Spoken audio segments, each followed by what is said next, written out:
pasyal-pasyal mga kababayan. Hindi man sana yon sasagutin ng ating Pangulong Bongbong Marcos kasi wala man siyang ganong pag-uugali. Yung mga reporters po doon sa Germany, kinulit yung ating Pangulong Bongbong Marcos. Itinanong, di siyempre, ipinakita ng ating Pangulong Bongbong Marcos yung kanyang schedule.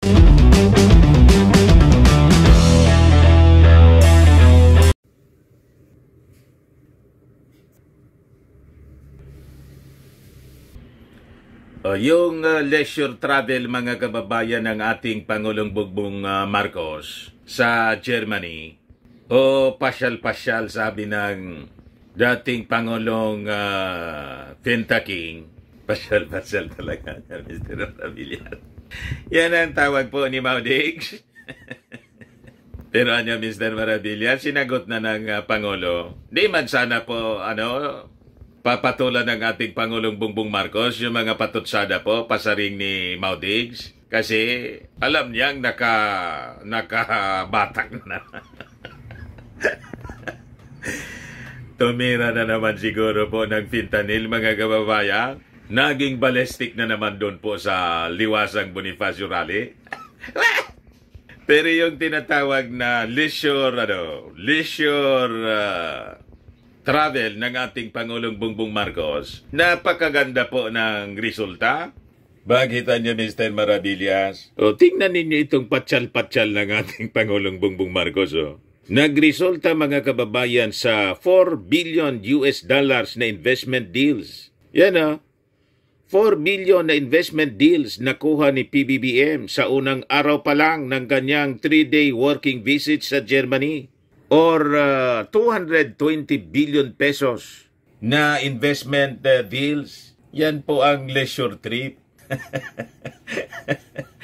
ng ating Pangulong Bongbong Marcos. Very productive po. Pero niya talaga na-engage si Maudigs, Mr. Maravillas. Kasi yung administrasyon ni Maudigs naubos sa tukang-tukang hijiki-hijiki. Walang nangyari pong mabuti sa ating bansa. Dumapa yung ekonomiya mga kababayan. Lalo yung tumama yung pandemonyo. Lockdown dito, lockdown doon mga kababayan. Kaya yung political slogan mga kababayan ng ating Pangulong Bongbong Marcos noong mangampanya, sama-sama tayong babangon muli. O ngayon po, nakabangon na po yung ating ekonomiya. Kaya siguro, abot langit yung inggit ni Pintaki. At pinagdududahan pa mga kababayan yung ating Pangulong Bongbong Marcos na gustong i-extend yung kanyang term. Yan po mga kababayan, yung sabi dito sa balita, Inquirer po. Duterte accuses Marcos of aiming term extension like his father. Grabe niya, Mr. Maravillas, yung security ni Fenta King kay President Bongbong. Napaaga po yung pamumulitika and sa tingin ng marami po, yung rally sa Liwasang Bonifacio, ang objective nila ay makaipon ng enough public support para mag-people power at iluklok si Inday. Di ba niya, Mr. Maravillas? Nandun si Inday. Nandun po. Baka naghihintay ng maraming tao.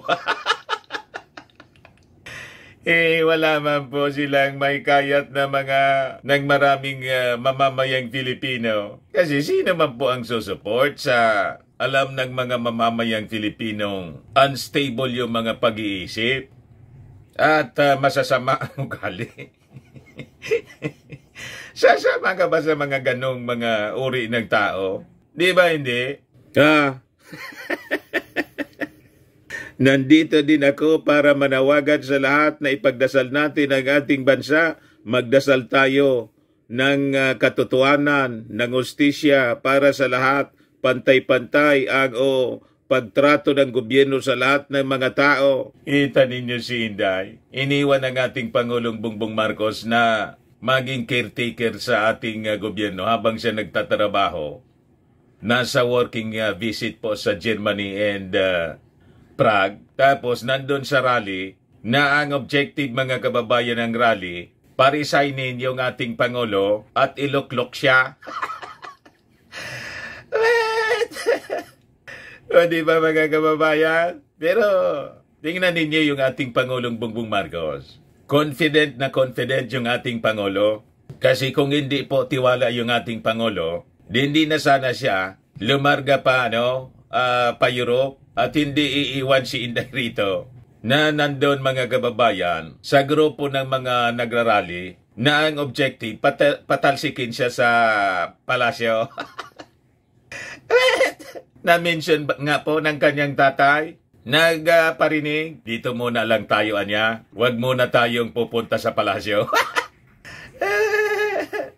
So ang ibig sabihin po, nasa isip nila ang lumusob sa palasyo in case mga kababayan, makaipon sila ng maraming tao, wala man pong pumunta doon na maraming tao, kundi yung mga minions man lang po ni Pacquiao. At syempre, yung ilang mga supporters nila, mga kababayan, yung mga disgruntled politicians na mga talunan nung eleksyon, tulad ni Harimau at saka ni Salmao Panilo. Wag kami, mga taga Finta Kingdom. But before ko mga kababayan ibigay sa inyo yung full story ng mga balitang yan, click subscribe muna dito sa ating YouTube channel and hit the notification bell para lagi kayong updated po sa mga kaganapan dito sa ating bansa.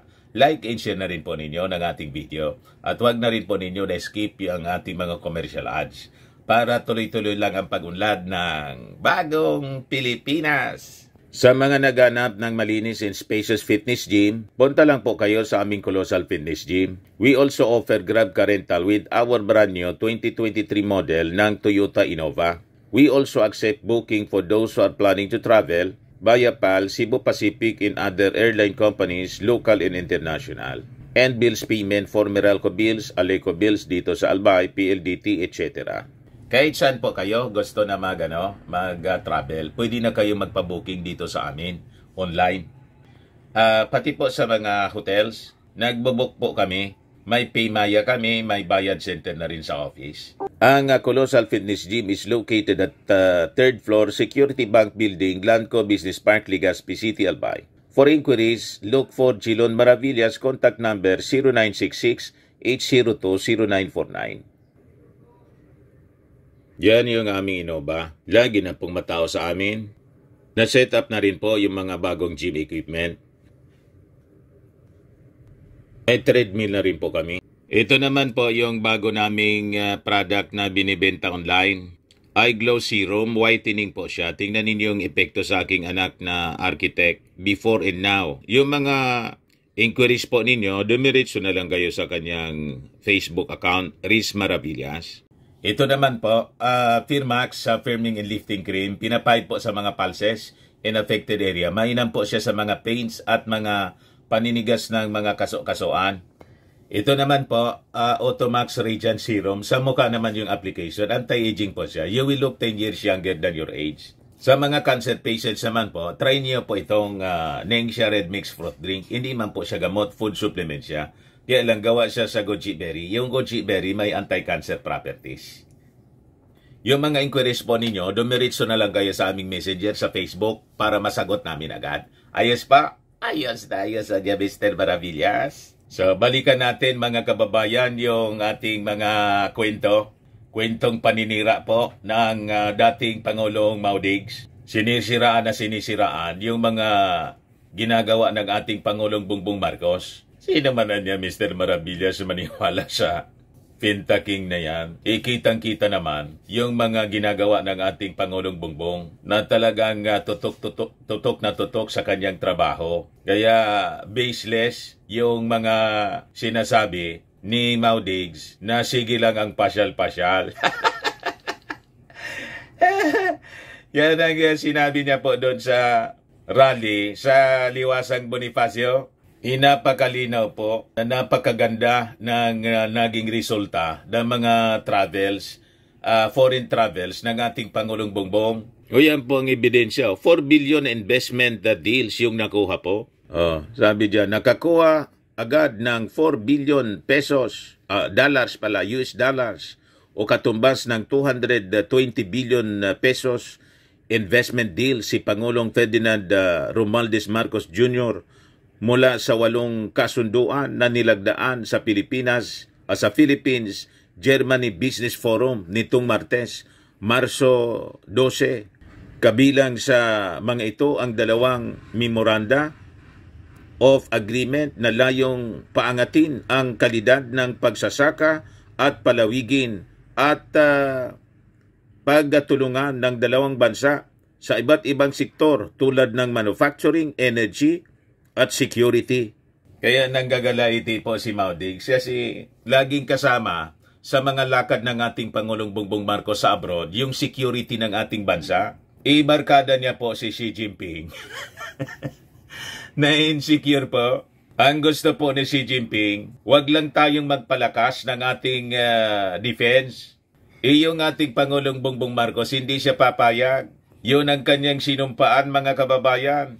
Not even a square inch ang hahayaan niyang kamkamin ng mga barkada, mga kababayan ni Maudigs. Kaya sige ang propaganda po ni Maudigs dito sa ating sa ating bansa. Siging panira po sa mga foreign trips ng ating Pangulong Bongbong Marcos kasi laging kasama po yung pagpapalakas ng ating defense. Nung pumunta siya doon sa Australia, ganun din po yung agenda. Kahit saan magpunta yung ating Pangulo, nati-checkmate po yung masamang intensyon ng China sa atin. So naintindihan na ninyo kung bakit laging nag-iingay po si Maudigs at sinisiraan ng mga foreign travels ng ating Pangulong Bongbong Marcos. Para magalit po kayo, gatungan yung mga mamamayang Filipino na mag-people power, tumik over sila uli sa palasyo, iloklok na si Inday. O, di ba? Tapos ako sa iyo ating Pangulong Bongbong Marcos ng term extension daw. Sila yung alatado na gustong madaliin na iupo si Inday. Hindi man po tinatago. Yun ang panawagan doon sa rally sa Liwasang Bonifacio. Nandun mga placards nila. Ang sigaw nila doon, Marcos resign, protect VP. Sabi nga po ni Atty. Glenchong na wag na daw umuwi si President Bongbong Marcos sa kanyang, wag na daw bumalik sa kanyang foreign travel sa Germany. In your dreams. So sabi dito, samantala pinagtibay din sa naturang forum ang 3 letter of intent na tututok sa pagtatayo ng mga ospital na magsisilbing training center para sa lower tier hospitals at pagkakaroon ng strategic and digital partnership sa pagitan ng Department of Health upang gawing dikalidad, digtas at abot-kaya ang healthcare sa bansa. Nilagdaan din ang 3 memoranda of understanding na layo namang magpatayo ng data centers at manufacturing facility na tutugon sa paggawa ng high-end at armored protected cars sa bansa. Kaya pinipirwisyo nila yung ating Pangulong Bongbong Marcos kasi in 2 years time, mga kababayan, nalampasan na yung mga nagawa ni Maudigs. Si Maudigs kasi po, yung buong 6-year term niya, naubos sa tukang-tukang, jige. Yung war on drugs, mga kababayan, failure. Yung mga political niya, tawag dito, plataforma di gobyerno niyang sinabi during the campaign, hindi man po nangyari. Ito po yung plataforma niya. 10-point legacy agenda. Sinabi niya noong tumatakbo pa lang siya sa pagkapangulo noong 2016. Basahin ko sa inyo. Published Platform of Government, Mayor Rodrigo Roa Duterte towards National Peace, Reconciliation, and Economic Development yata yan. Platform of Government. Sabi diyan, ending criminalities in 2016. Nangyari? Hindi, failure. Number 2, ending corruption in 2016. Failure pa rin. Dumami yung corruption, yung formally, etc., etc. Ending illegal drugs and human trafficking in 2016. Bagsak din kasi yung barkada niya mismo, spiritual advisor, may kasong human trafficking. Kaya nga inahabol ng FBI, tapos ngayon iniimbestiga ng Senado. May show cause order na po na pirmado, mga kababayan ni Mig Zubiri, Senate President. Pirmado ni Risa Ontiveros at ni Mig Zubiri yung show cause order. So paano mangyari yon? Kanyang legacy agenda daw. Ano pa? Number 4, ending social injustice in 2017, bagsak. Number 5, judicial reforms in 2017, bagsak din. Wala man nangyari. Number 6, global connectivity in 2017, wala din pong nangyari. Number 7, adapting to climate change by 2017, bagsak din po. Wala din nangyari. Ending political turncoatism in 2018, ganon din po. Balingbingan na nangyayari ngayon. Number 9, ending insurgency in 2018. Hanggang ngayon, may insurgency pa rin. Number 10, ending political dynasties in 2018. Wala din nangyari kasi pati sila, political dynasty. Number 11, national reconciliation in 2018. Wala din nangyari. Number 12, ending poverty in 2018. Wala ding nangyari. Hirap pa rin yung mga mamamayan Filipino kasi nilockdown niya. Lalo naghirap na bankrupt yung mga negosyo. Number 13, ending traffic congestion in the metropolis areas in 2019. Wala ding nangyari. Number 14, shift to new form of government in 2019. Siya po, gusto niyang mindahan yung konstitusyon para may shifting ng ori ng paggogobyerno. Wala man nangyari po. Pagkatapos ngayon, kontra siya sa charter change kasi ang sinasabi niya mga kababayan, pahabain daw kasi ng ating Pangulong Bongbong Marcos tulad ng tatay niya yung pananatili sa Palasyo Malacanang. Kita ninyo, napakasinungaling. Tapos, sa number 15, economic power in Asia in 2019. Nangyari? Yan ang sabi ko sa inyo mga kababayan. Ni isa po sa 15 legacy agenda na tinawag niya, walang natupad. Pero, yung mga minions niya mga kababayan, tubodo na maray, sabi dito sa amin, believe na believe.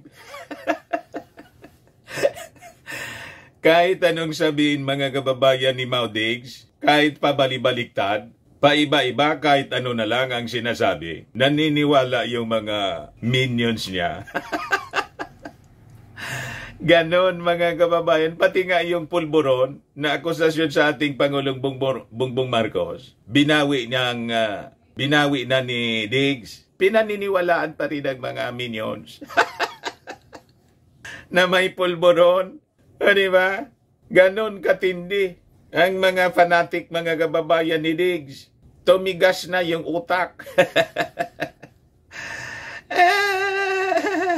Now, going back doon sa issue ng pasyal-pasyal mga kababayan, hindi man sana yon sasagutin ng ating Pangulong Bongbong Marcos kasi wala man siyang ganong pag-uugali. Yung mga reporters po doon sa Germany, kinulit yung ating Pangulong Bongbong Marcos, itinanong, di siyempre, ipinakita ng ating Pangulong Bongbong Marcos yung kanyang schedule. Paano man niya ako niyan makapasyal-pasyal? No time for pasyal-pasyal. Tingnan ninyo. Sabi dito sa report ng ABS-CBN, President Marcos Jr. shows his schedule as he reacts to former President Rodrigo Duterte's latest tirades on his foreign trips as pasyal ng pasyal during a kapihan with members of the media in Berlin, Germany. Lumarga na pala siya po papuntang Prague ngayon. Marcos is currently on a 5-day working visit in Central Europe to strengthen partnership. Fully booked po yung ating Pangulong Bongbong Marcos yung kanyang schedule. Walang panahon para magpasyal-pasyal. Kumbaga, pinasyalan niya yung ating mga overseas Filipino workers. Kailangan niyang pasyalan para kumustahin po sila. Kasi sila yung mga bagong bayani. Sila yung napakalaking contribution sa ating economy.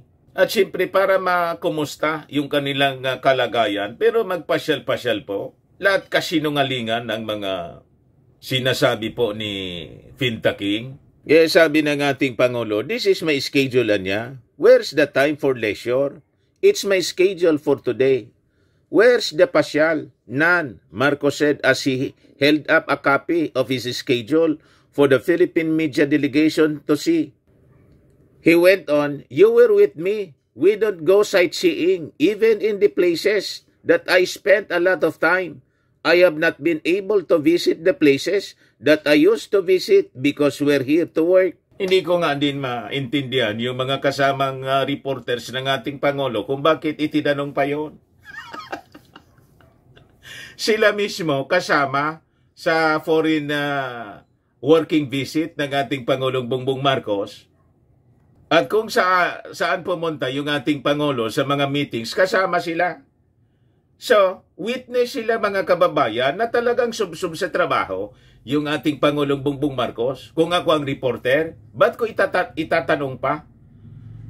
Na ako mismo ay witness, kasama ako sa foreign travel. Wala mang pasyal-pasyal. Pinatulan talaga po yung nonsense na mga sinasabi po ni Maudigs. Bakit niya Mr. Maravillas ganon yung mga reporters? Alam ko naman po yung rason kung bakit ganon ang mga nasa mainstream. Kasi galing po ako sa mainstream. Kami po, trained kasi kami na nasa mainstream na maghanap ng controversy. Pag walang, iyon ang instruction sa amin ng station manager, production manager, or editor kung sa dyaryo, maghanap ng controversy. Kasi pag walang controversy isusulat o i-report po, walang magbabasa sa dyaryo. Kung sa television, walang manonood. Pag walang nanonood, mahina yung ratings. Pag mahina ang ratings mga kababayan ng radyo, pati sa dyaryo po, konti ang nagbabasa, konti ang papasok na mga advertisement. Kaya yung mga reporters po, kami sa mainstream, yun ang instruction mismo ng editor, maghanap ng controversy. Pag walang controversy, you create controversy. Naintindihan na po ninyo, mga kababayan, kung bakit gano'n ang mga nasa mainstream media? Maintindihan na lang natin. Kaya kung anong yan lang ang bantay-bantay po ng mga nasa mainstream media. Kung anong mga controversy para laging may pasabog na balita. Yung ating presidente po, ating Pangulong Bongbong, napakasipag. Kita ninyo yan, At puging-pugi po, siya yung pinakamagandang magdala ng damit ng Amerikana. Sabi diyan, we aim to position the Philippines as premier destination to European tourists and businesses anticipating direct flights to Manila through Lufthansa Technics expansion. Additionally, we look forward to accelerating our shift to clean energy with Siemens Energy and creating more jobs in manufacturing with Bosch. Ganon, mga kababayan, ang ating Pangulo kasama si Martino. Tutok na tutok sa kanyang trabaho. Basag na basagan niya yung paninira, Mr. Maravillas, ni Finta King na pasyal-pasyal. Walang pasyal-pasyal po. Lahat kasi ng ulingan ang lumalabas sa bibig ng dating Pangulong Maudigs. Lahat paninira po. Sanay sila nga manira po, mga kababayan. Pati yung kanilang mga vloggers. Kaya nga po, binabantayan natin palagi. Sabi rito, Germany to help train Pinoy troops. Sabi po ng ating Pangulong Bongbong. President Chancellor stress peace development in meet. Germany will help the Philippines train its troops amid its challenges in the West Philippine Sea. President Marcos said Tuesday as he and German Chancellor Olaf Scholz underscored the importance of advancing peace and development in the Philippines. So nakita na ninyo ang koneksyon kung bakit nanggugulo po si at sinisiraan yung ating Pangulong Bongbong Marcos ni Mau Diggs. May koneksyon po dito sa issue ng West Philippine Sea. Baka yung direksyon nanggagaling kay Xi Jinping, guluhin mo niya, siraan mo yung mga foreign trips ni President Bongbong para magalit yung mga tao at hindi na siya magpasyal-pasyal sa ibang bansa para yumaman kayo at makapag-pirma ng mga security agreements sa mga bansa na kanyang pinupuntahan tulad ng Australia at Europe. Nagets ninyo kung bakit namimerwisyo po si Mau Diggs na barkada ni Xi Jinping? Kaya yung totok nila po ngayon, paninira sa mga foreign travels ng ating Pangulong Bongbong Marcos. Kasi po mga kababayan, ang laging nasa isip ng ating Pangulo, pagandahin ang Pilipinas, payamanin yung ating ekonomiya, at palakasin yung ating armed forces. Pag nangyari kasi yun po, hindi na tayo nila kayang ibuli-buli. Kasi kokuyugin sila, yung China po, kokuyugin ng mga bansang ating kaibigan. Naintindihan na ninyo pa? Kaya huwag kayong nagpapaniwala dito po sa mga taga-Finta Kingdom. Ginagamit po sila ni Xi Jinping. So sabi rito, as like-minded partners promoting the rules-based international order, we extend our commitment beyond our own regions to contribute to broader global community, Mr. Marcos said as he was welcomed by Scholz at the Chancellery here. The President noted that Germany has been providing training for the personnel of the Armed Forces of the Philippines since 1974, making it the second oldest formal defense partner of the Philippines after the United States. Mr. Marcos also thanked Germany for its continuous support to the capacity building of the Philippine Coast Guard, which is bearing the brunt of skirmishes with the Chinese maritime militia in the West Philippine Sea. A joint declaration of intent on strengthening maritime cooperation is expected to be signed between the Philippines and Germany during the President Marcos visit to Berlin. At nangyari na nga po mga kababayan, kaya nanggagalaiti po si Mau Diggs. Ito yung rason mga kababayan ng panggagalaiti ni Mau Diggs. Marcos vows Philippines will continue to defend its maritime territory. Kasi po si Mau Diggs, ang sabi niya, gawin na ninyo, pwede na ninyo kami anyang gawing province. Sabi po doon sa China. So, tatawagin ng Philippines, Province of the Philippines, Republic of China. Hindi po maaari ang ganon. Kaya po, takot na takot si Mau Diggs na baka i-extend po ng ating Pangulong Bongbong yung kanyang term. Walang ganon pong agenda yung ating Pangulo.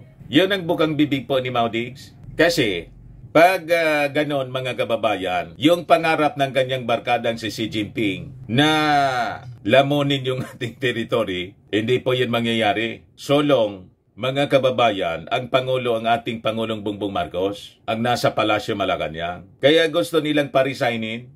Minamadali na po. Kaya sinisiraan, mga kababayan, si Martin Romualdez. Kasi, pag si Martin Romualdez ang maging successor po ng ating Pangulong Bongbong Marcos sa 2028, patuloy silang mabibigo sa kanilang maitim na plano dito sa ating bansa, sa West Philippine Sea. Nagets ninyo mga kababayan kung bakit target si Martin Romualdez ng smear campaign? Tapos yung mga pasurvey po, si Inday lagi pong top notcher. Di kayo po nakapagalata na wala man pong achievement sa DepEd si Inday. Wala mang nagawa pong maayos sa DepEd. Laging top notcher. Hindi kayo nagdududa na baka yung mga survey firm funded ng China para i-manipulate po yung inyong kaisipan, i-mindset po kayo. Kaya sabi dito ng ating Pangulo, ang ating bansa niya will continue to defend its maritime territory against a possibly more active attempt by China to take over the Philippines territories in the West Philippine Sea. This was after Chinese President Xi Jinping called on China's military to prepare for military conflicts at sea and protect Beijing's maritime rights and interests.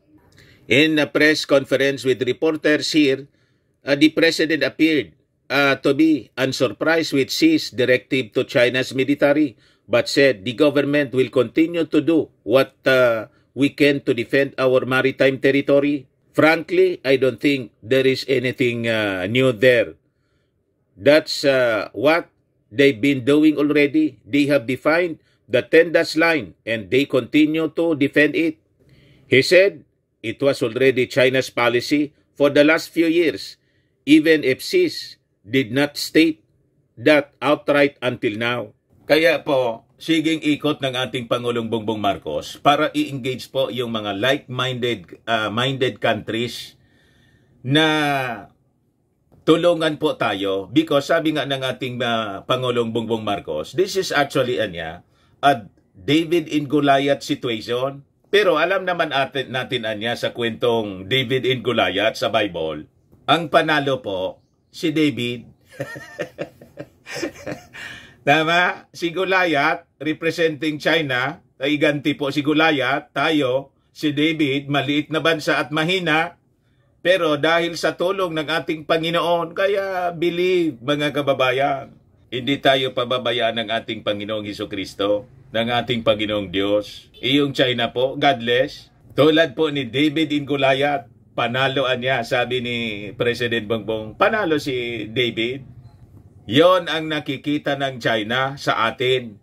With our efforts engaging like-minded countries like America, na dating katratado natin, Australia, European countries, Germany, France, dito sa neighboring countries natin, Japan, South Korea, India, pati yung ASEAN countries. Kaya nanggagalaiti ang China sa atin.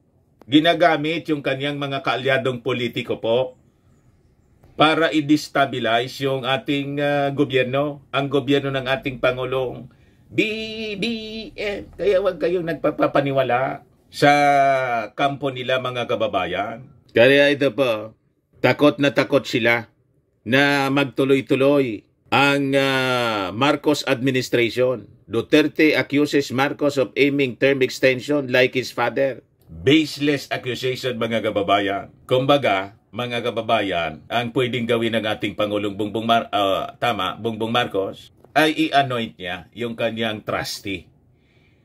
His knight in shining armor.